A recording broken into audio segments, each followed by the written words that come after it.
So a Japan story that pretty much started in SEMA of 2019, and it was a pretty cool 3 weeks because we started at SEMA that first SEMA week, and right after when SEMA was done, I think we flew out to Japan. It was a group of 6 guys. We pretty much went to Japan to drift Matsuri at Ibisu and Tokyo and so on. A normal Japan trip for car enthusiasts. Um, Get there, everything was dark, like Japanese letters everywhere. Pretty much lost. We figured out our way by train, and then to get to the rental car, we got the rental cars, right-hand drive. My other friends got one of those cute little cars. I forgot the name, and we rented some Mitsubishi like mini SUV. Our idea was to land in Japan, go straight to Ibisu for this Matsuri, and then after that, go back to Tokyo and do other Japanese sightseeing. So as soon as we get there, we drive towards the first. We didn't have a hotel.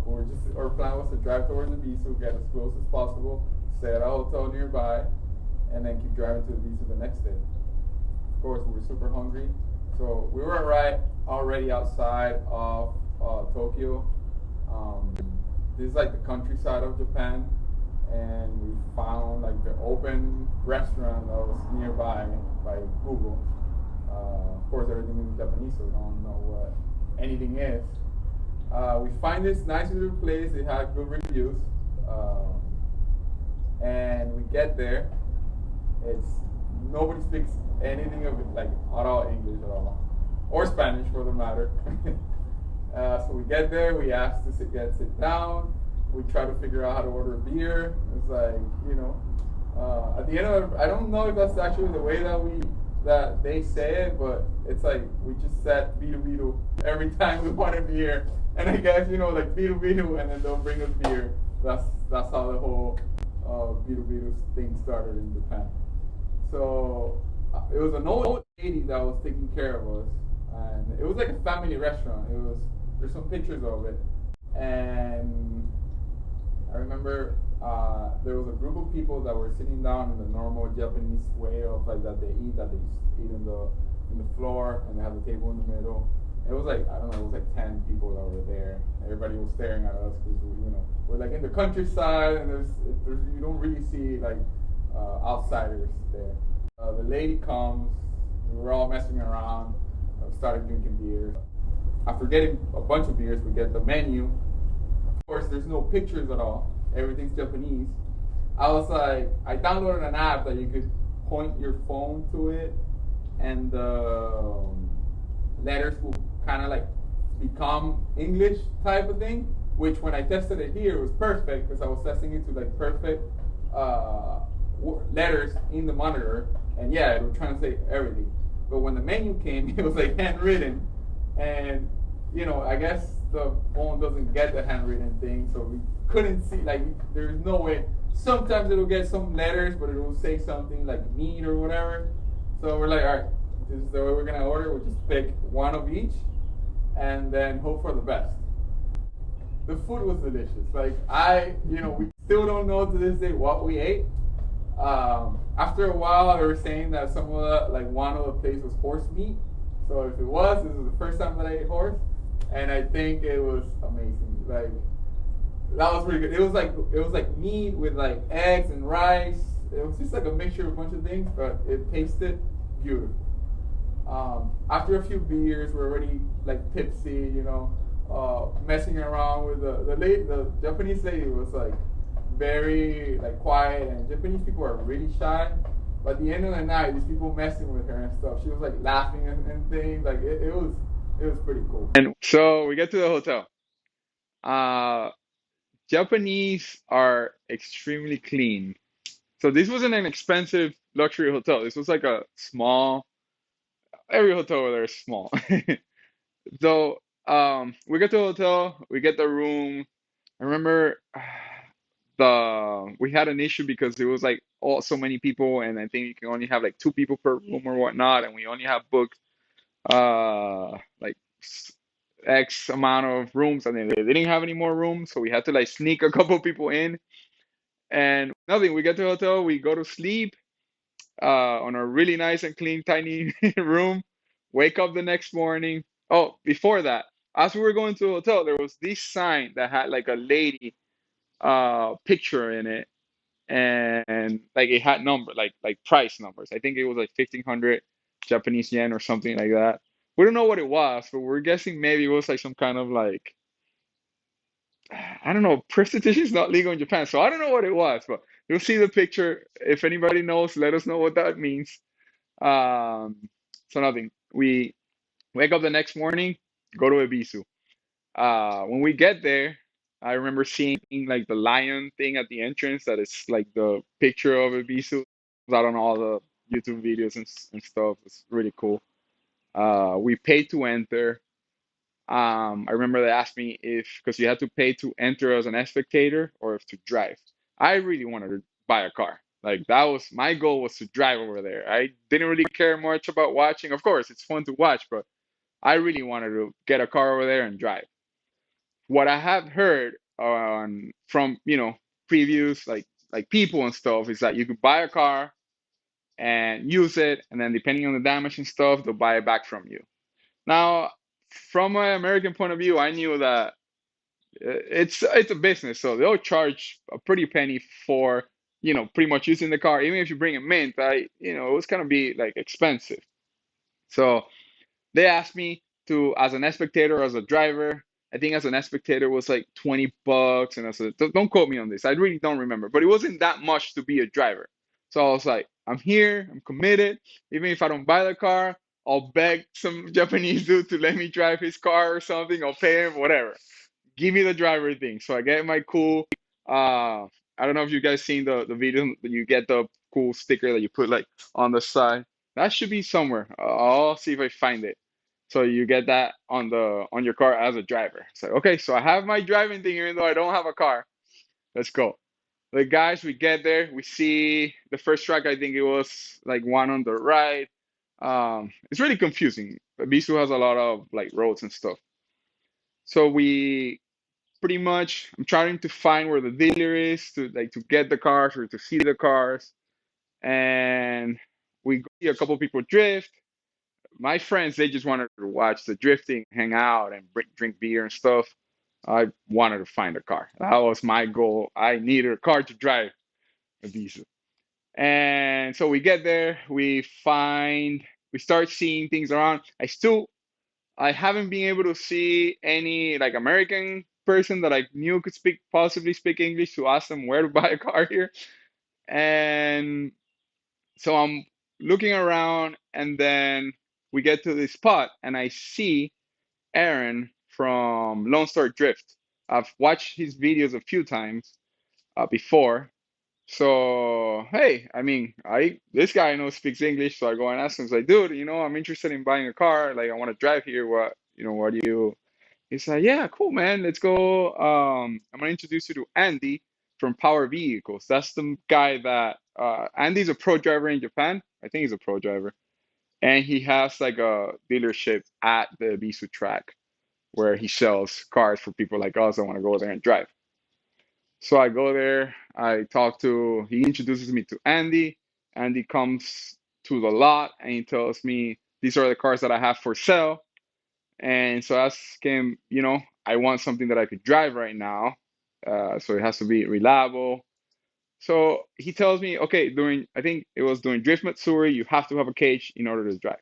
So that already there limits our amount of cars by like more than half. Like it was a huge flood with a bunch of cars, and they're like, okay, you can pick from like these three type of thing.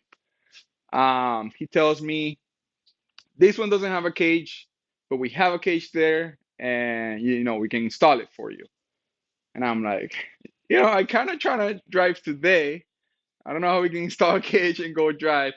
So it turns out most of their cages over there, like bolt-ons, they don't care. Like you could use a bolt-on cage. But even then, it's like, man, if they're gonna spend, I don't know, a couple hours, if they do it quick, and it's a bolt-on cage.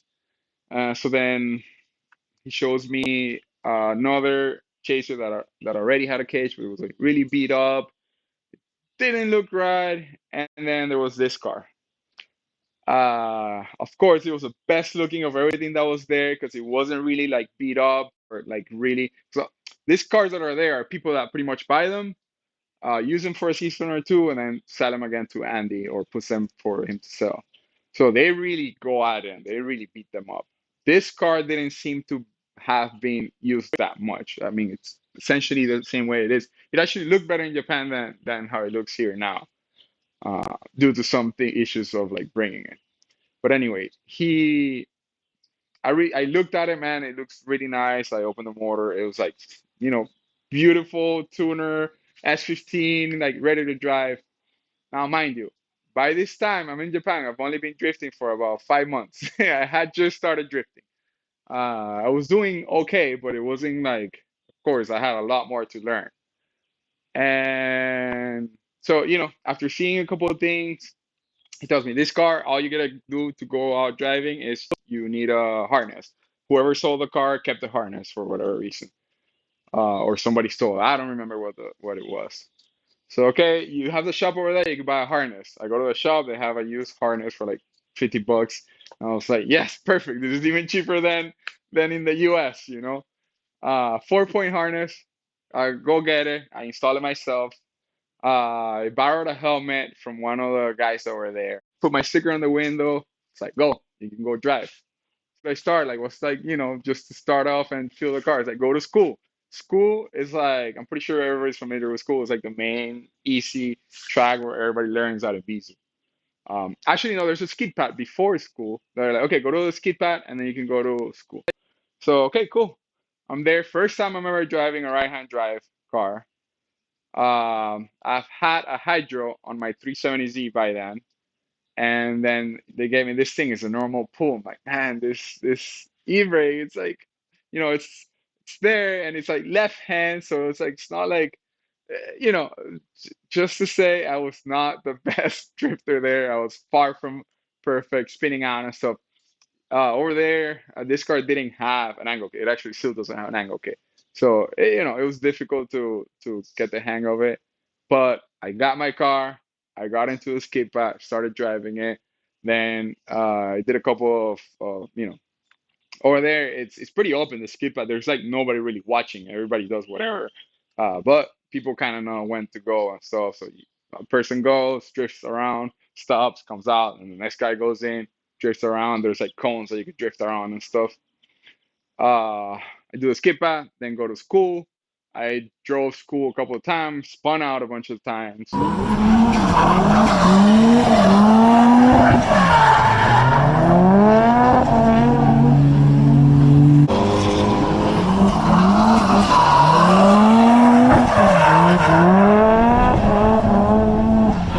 That's where my friends decided, like, okay, this is enough drifting for us. We're out of here. So I'm there at the track by myself with my S15, drifting around. After school, I go to another track. By then, my tires are toast. And so I go, hey, I gotta buy new tires. They had told me where to buy them. Uh, those Nankins last pretty long. Like they were pretty good tires to drift in. So I go, you have to change your own tires over there. Now over here, I've changed tires on like an Auto 34, which is really easy. It pretty much changes itself. When you get to Japan, I get the old school tire changing machine. I was not used to them, so you make a line, you change your own tires, and you have this group of guys that everybody's changing their own tires. So you have to make your line, you go with your tires, you change them. Uh, let's say I was not the fastest and quickest, so they were like, man, come here, let me. They were pretty much changing the tires for me because of how long I was taking. There was only two machines. I think there were three machines and one was broken. So there was a big line of everybody wanting to change their tires. But they helped me out, changed my tires, went back out.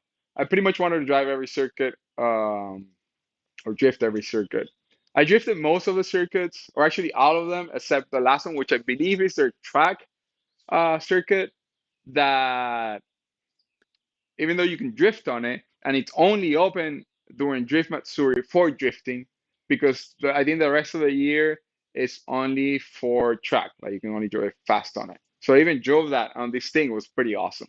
I knew when I put those new tires on, I went straight to that track because it was new tires, so it wouldn't mess with that.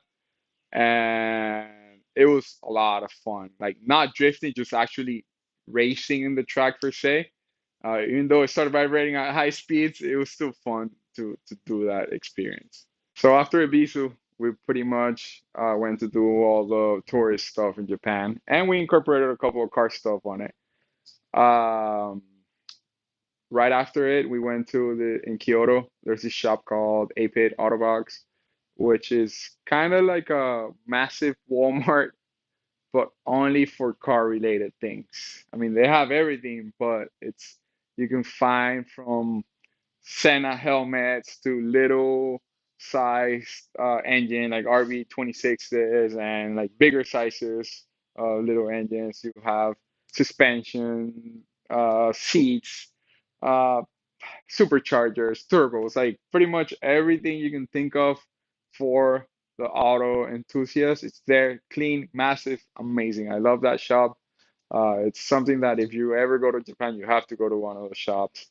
And then after that, we went to Top Rank, which is kind of it's a JDM car importer. They're pretty popular, so you can buy cars from them and then they ship them to you here in the States. After that night after we went to Top Rank because we wanted to go to the auction the next day, we went to um, Yashio Factory. We were actually able to meet Oka-chan, take pictures with him. He signed a bunch of stuff for us. Uh, we couldn't really talk because he speaks Japanese, not good English, and of course we don't speak anything at all Japanese. But super nice guy, like it's super cool that pretty much opened up the shop for us. We were able to see all the cars that he was working on, and it's something that it's an experience that even though we can't really speak to each other, we understand the passion that we have for cars. And I think that's how we all felt with him there. Like he knew like we were car enthusiasts. I had talked to him about the Dasher factory car that I bought and that I wanted to do a bumper um, with him. So it was really nice. They pretty much everybody in Japan is extremely nice, and they really it's kind of like they wanna they think of other people before yourself in a way, and you can really experience it and feel it. And so that's pretty much our experience with Yashio Factory. So after Yashio Factory, we went to the Nismo showroom, which was the cleanest old cars you may say, because like that I've ever seen. The one that I remember the most was this blue R34 GTR mint, like perfect car, just like parked there. Apart from everything, I mean obviously it's a Nismo showroom, so they have from race cars to like pretty much every car you can think of. So after the Nismo showroom, we went to the auction where we saw um, pretty much a couple of the guys that were there with. They wanted to buy cars to bring to the States, and we ended up getting a R34 blue, not GTR, because that's too much money. But it's still in Japan. We'll bring it eventually someday. It was fun. The auction, if you're not familiar with it, uh, it's really overwhelming. I still don't know how everything works, but you kind of like you have a screen that you could, bid on cars and whatnot, and whoever company that you talk to take you to the auction, they'll you tell them, listen, this is the most that I want to pay for this car, and then they'll do a bidding for you. And if you are the highest bidder, you'll take it. It's pretty simple. After we went to the auction, it was mostly eating and drinking and just meeting new places. And uh, the last part of the trip, we went to Fuji Mountain, and we were able to go not all the way up, but uh, be able to see it. It's massive mountain. It was really, really cool. Definitely, I want to go back to Japan to experience the food and the drink and the people and the tracks. Maybe go to different tracks would be nice, but if you have the opportunity to go, it's definitely one that you should seek out. And yeah, that's pretty much our trip in Japan. It was fun.